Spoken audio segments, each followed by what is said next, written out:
and drank all night, acted all alright, had no need to fight tonight.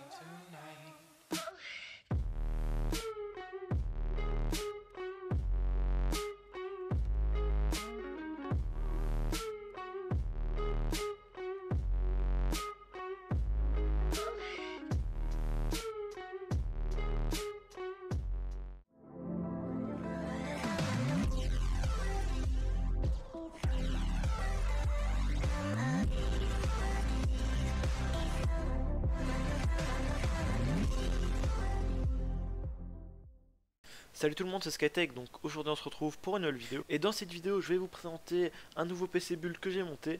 Donc cette fois-ci je me suis fixé un budget de 25 €, même si j'ai eu quelques difficultés, donc du coup j'ai dû avoir un changement de budget.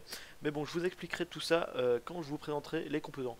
Donc sans plus attendre, on va passer au sujet de la vidéo. Comme dit dans l'intro, je m'étais du coup fixé un budget de 25 € que j'avais plus ou moins réussi à tenir en le dépassant seulement de 2 €. Ce qui s'est passé du coup, c'est qu'après avoir monté le PC et l'avoir testé sur quelques jeux, en fait la lime a décidé de griller. La raison de cela, c'est parce que la lime que j'avais acheté c'était une Alim Axion, donc une Alim no name, et jusque là j'avais jamais eu de problème avec des Alim no name, mais bon voilà, c'est la première fois que ça m'arrive, donc voilà, on apprend de ses erreurs, donc j'essaierai de faire plus attention la prochaine fois. Du coup ce qui s'est passé, c'est que j'ai dû trouver une autre Alim, et j'ai trouvé du coup une Alim Be Quiet à 8 €, donc ce qui nous fait un total maintenant de 35 €. C'est toujours un petit budget, mais du coup bah voilà, j'ai pas réussi à atteindre l'objectif de monter un PC pour 25 €, donc ça sera pour une prochaine fois.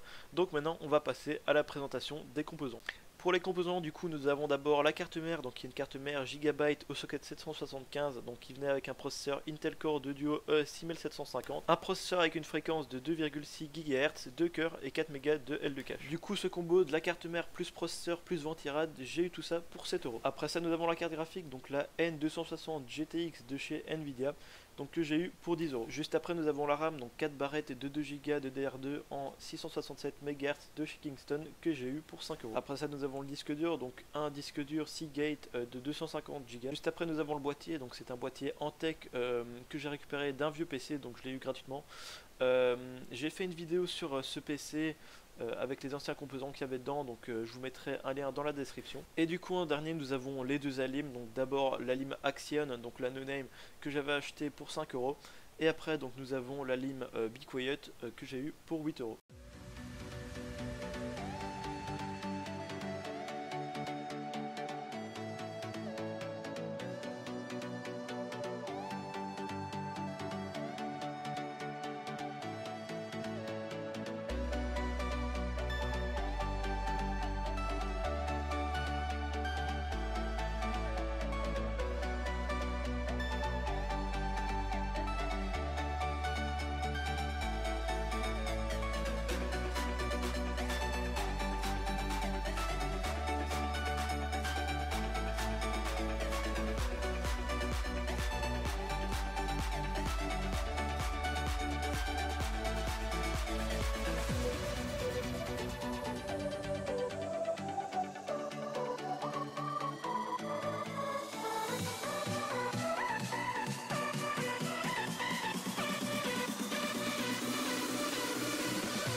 Pour les benchmarks, j'ai d'abord décidé de tester Unengine Heaven, donc voilà, c'est un très bon benchmark pour tester les performances de votre carte graphique. Du coup j'ai mis la résolution en 1080p et les graphismes en moyen, et j'ai une moyenne du coup de 23,6 fps et un score de 595. Juste après du coup nous avons le très célèbre jeu de cube, donc Minecraft, où j'ai décidé de le tester avec Optifine, où j'ai eu une expérience très agréable et très fluide. Du coup j'ai mis la résolution en 1080p et les graphismes sur WeChunk. J'ai eu du coup une moyenne de 129 fps et un minimum de 48 fps. Et pour le dernier jeu, nous avons le très célèbre Fortnite Battle Royale, un très bon jeu qui demande beaucoup de performance pour pouvoir le tourner. Du coup vous devez sûrement vous en douter, mais sur ce PC le jeu pouvait pas vraiment bien tourner. Avec la résolution 480p et les graphismes en très bas, j'ai réussi à avoir une moyenne de 15 FPS et un minimum de 0. Il y avait énormément de freeze sur le jeu, du coup voilà, impossible de jouer à Fortnite sur ce PC. Et juste avant de conclure les benchmarks sur Fortnite, je voulais d'abord essayer quelque chose. Et du coup ce que j'ai fait, c'est que j'ai overclock le processeur. Donc pour avoir un overclock stable, j'ai dû le mettre sur 3,2 GHz. Avant il était sur 2,6 du coup. Juste après en retestant Fortnite, du coup j'ai une expérience un peu plus agréable. Donc avec une moyenne de 35 FPS et un minimum de 9 FPS. Donc voilà, on se retrouve pour la fin de la vidéo. Donc pour faire une conclusion sur ce PC, bien sûr ce PC a de très bonnes performances pour son prix. Un prix de 35 €, voilà, c'est très peu. Comme on a vu, il pouvait très bien tourner donc Minecraft.